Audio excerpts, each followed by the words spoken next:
Masih semangat anak-anakku semua? Di pembelajaran yang ketiga ini kita akan mengkaji mengenai struktur teks narasi. Bagaimana struktur teks narasi dan kebahasaan dalam teks narasi meliputi apa saja? Ayo kita saksikan video pembelajaran berikut. Check it out.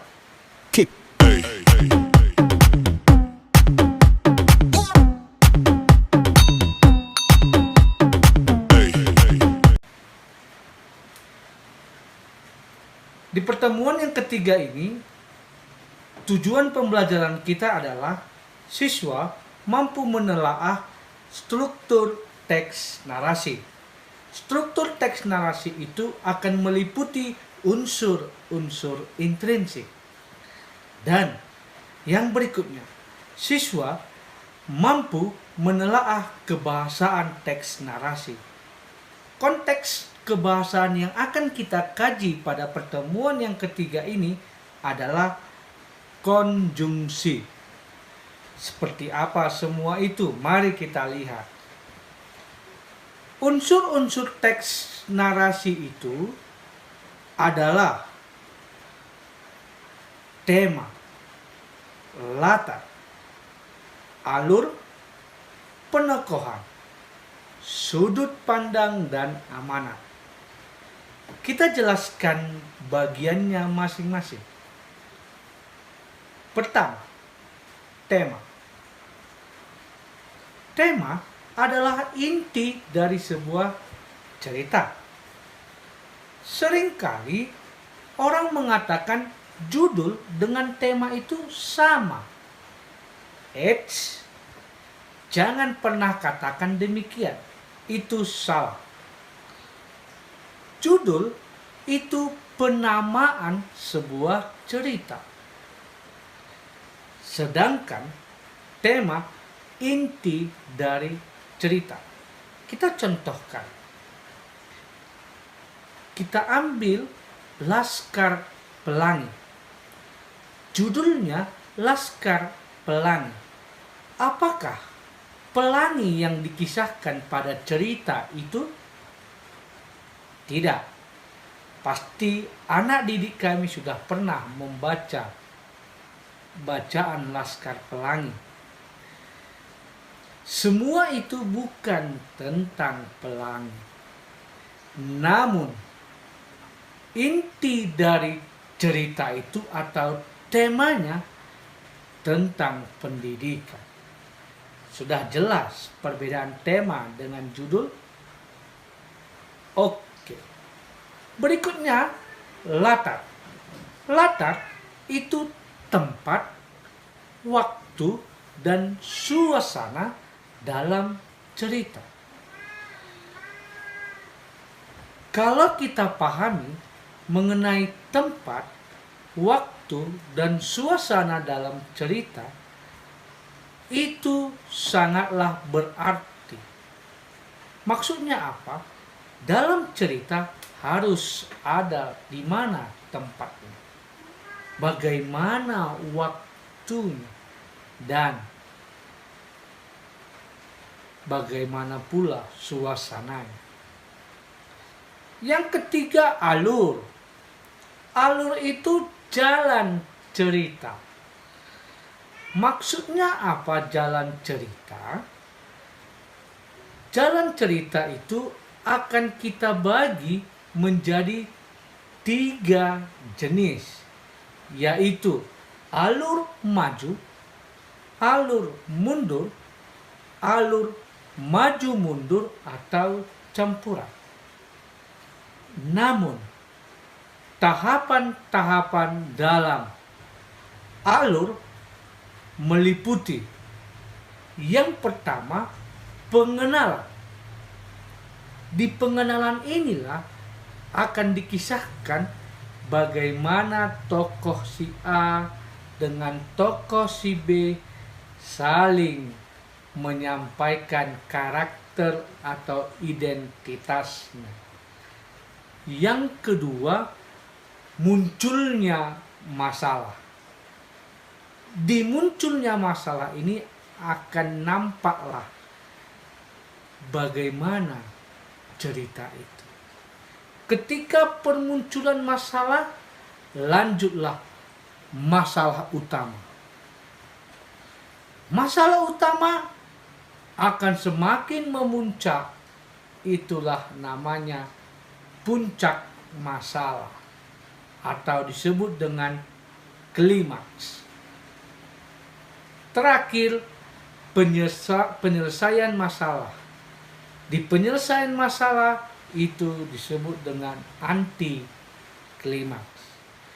Sampai di situ dulu tema, latar, dan alur. Bagaimana anak kami semua gampang memahami pembelajaran teks narasi ini? Kalau ada yang mau ditanyakan, silahkan tuliskan di kolom komentar. Nah, kita lanjutkan kembali di penokohan. Apa itu penokohan? Penokohan itu karakter dalam cerita. Penokohan ini ada 3 jenisnya. Yang pertama, tokoh yang baik. Tokoh yang baik ini disebut dengan istilah protagonis. Kalau ada tokoh yang baik, ada tokoh yang jahat. Kalau tokoh yang jahat disebut dengan istilah antagonis. Dan terakhir, ada tokoh pembantu atau sampingan. Itulah disebut dengan istilah tritagonis. Sampai di sini dulu mengenai jenis penokohan. Penggambaran tokoh-tokoh itu sendiri dicakupkan kedua garis besar, yaitu apa? Analitik dan dramatik. Analitik dan dramatik.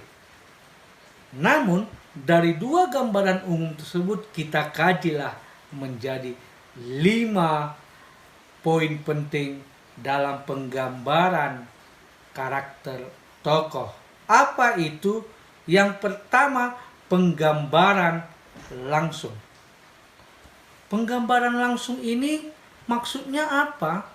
Maksudnya adalah si penulis langsung menyebutkan karakter si tokoh. Ada yang kedua, fisik tokoh.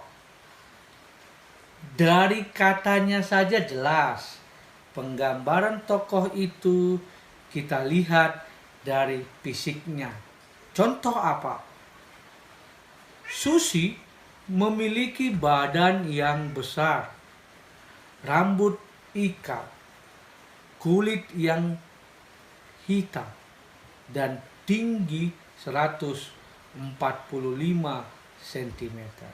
Dari situ sudah jelaskah kita tahu bagaimana tokoh itu? Nah, yang ketiga, lingkungan tokoh. Kita mengetahui si tokoh itu dari lingkungannya. Contoh, Datuk Meringgi tinggal di sebuah rumah. Halaman rumahnya banyak sekali sampah.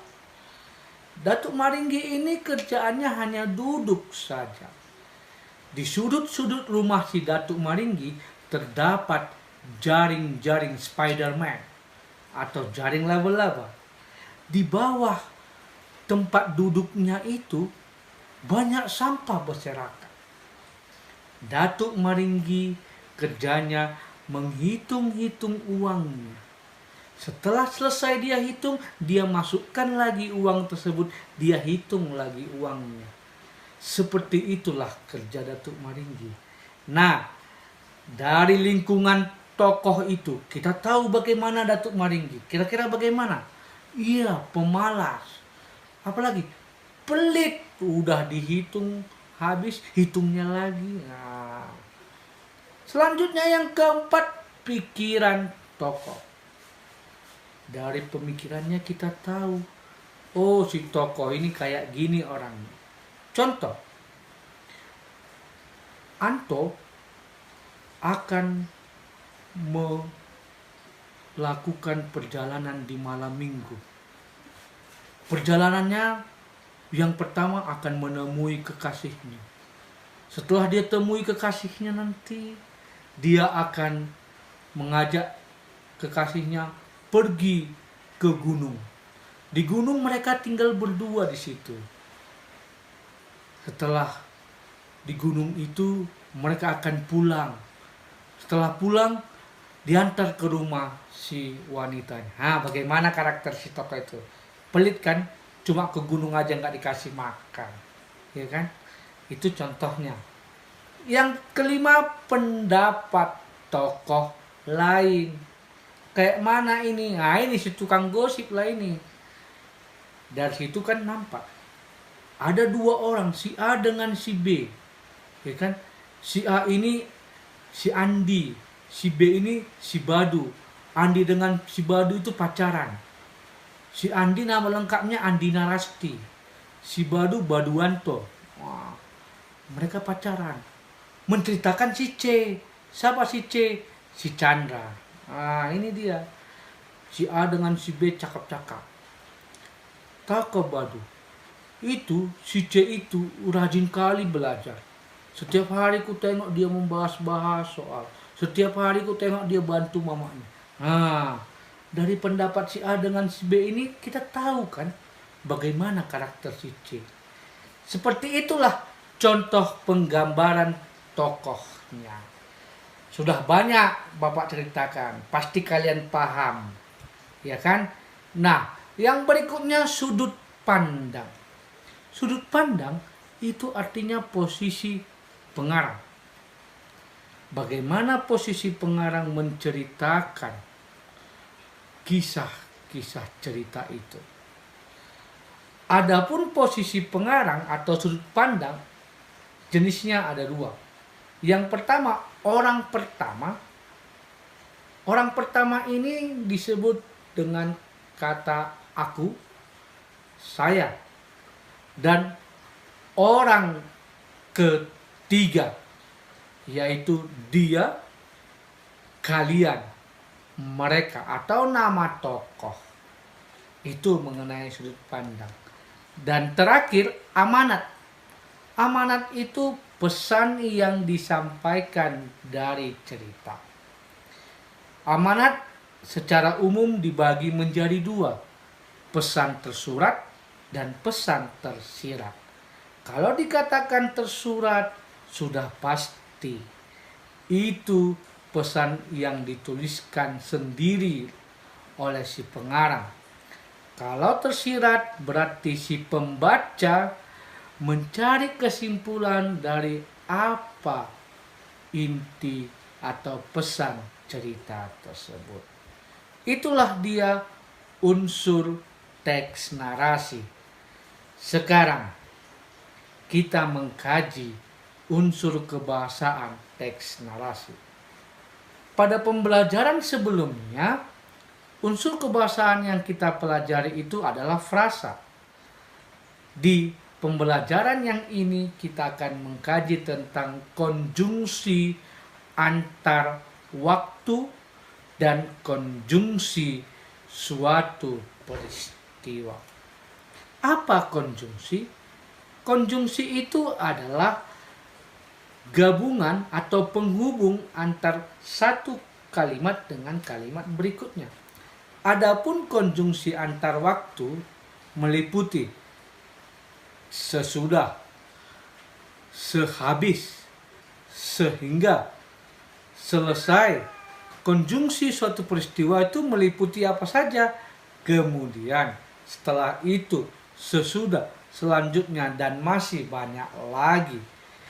Nah, inilah dia pembelajaran kita pada pertemuan yang ketiga. Kalau ada yang ingin bertanya, boleh dituliskan di kolom komentar. Jika ada yang menyukai video pembelajaran ini, silahkan di-like. Akhir kata, saya mengucapkan terima kasih. Tuhan memberkati.